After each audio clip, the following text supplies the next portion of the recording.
Brains. They are everywhere.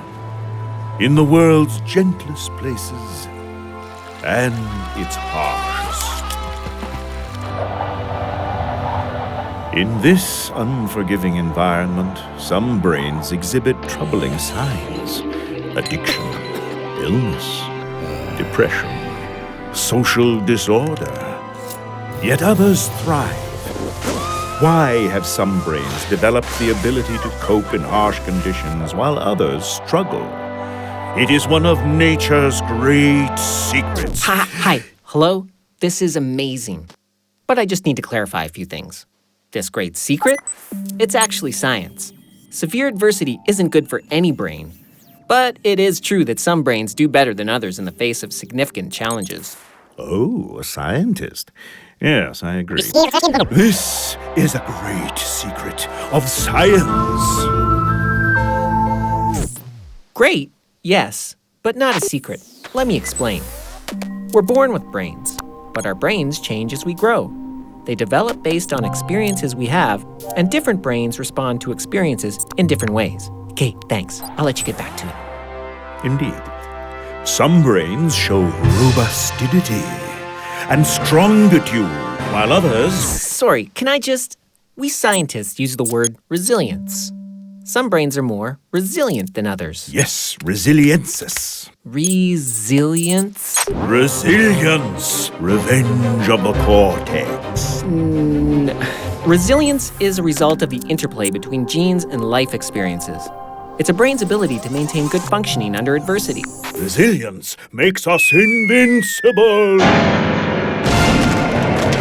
Nothing makes us invincible. What resilience does is to give less leverage to negative factors in our lives and tip the balance in favor of positive outcomes. Resilience. Fate's legendary prize. Whoa, no! Some people are born with more resilience than others, but resilience can also be built over time. It's a big project involving parents, caregivers, teachers, Kith, kin, karaoke comrades, soccer coaches, counselors, pastry chefs, associate producers, even millennials.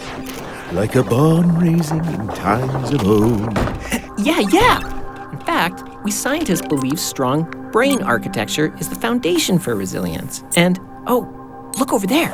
Oh, yes. A young brain returns after months of isolation and adversity. No words can describe what this poor brain has suffered. There are words that describe it. We scientists call it toxic stress. Toxic stress lies in wait. No. Stress happens inside the body. It's the fight or flight system kicking in. But if stress hormones are elevated too high and for too long, it can have negative effects on the brain and body. Stress, a nasty poison. Not all stress, just toxic stress. With the right supports, we can make severe stress tolerable, which means it won't do lasting damage. Stress can even be positive because it helps us to learn problem solving and coping skills, which leads us back to resilience. Alas, this brain is resilience-less. No, it isn't. Let me explain. Remember when I talked about giving less leverage to negative experiences and tipping the scale in a positive direction? Well, here's a little something I've been working on. It's a really amazing metaphor. Here goes. I call it the resilience scale. Resilience scales. Protective armor plates that Shiny. But no.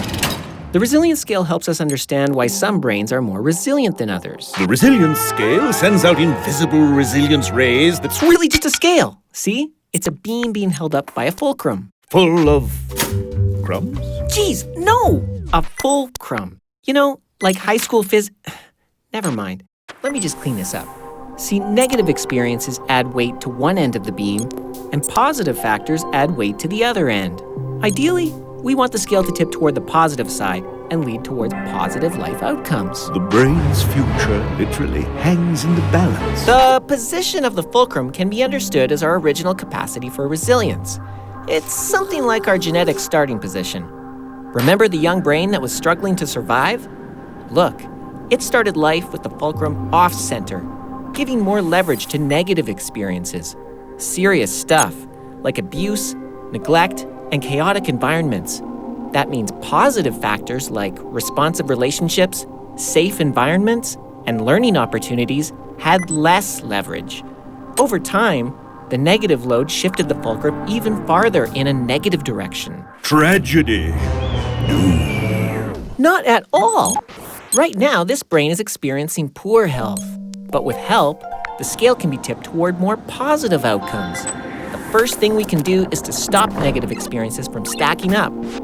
Then, we can add more positive factors, loading up the positive side of the scale. And we're not done. We can work to shift the fulcrum in a way that favors positive outcomes. The fulcrum, an amazing instant fix-it button. No, it's a process. It involves many supportive people and plenty of time. Remember? This brain is still young, so adult brains can work with it to relieve toxic stress and teach coping skills. In early childhood, these efforts can push the fulcrum a considerable distance. Childhood, filled with fascination and fulcrum flexibility. Sort of, but there are other sensitive developmental periods that are windows of opportunity, like adolescence. And even if this brain doesn't get help until adulthood, change is still possible. It will take more support, and the change will be less dramatic. But any fulcrum can be moved to make positive outcomes more achievable. The bad experiences disappear. I'm afraid not. It's hard to undo the effects of past negative experiences, and it takes time. But we can eventually relieve the burden of those negative experiences. Our little brain can get the help it needs to adapt, recover, and enjoy good health and wellness. And everyone, everywhere can become more resilient for eternity. Why not? With the right support, everyone everywhere can become more resilient. I'm so glad I saved humanity. It's been a majestic experience. Yeah, me too. Well done.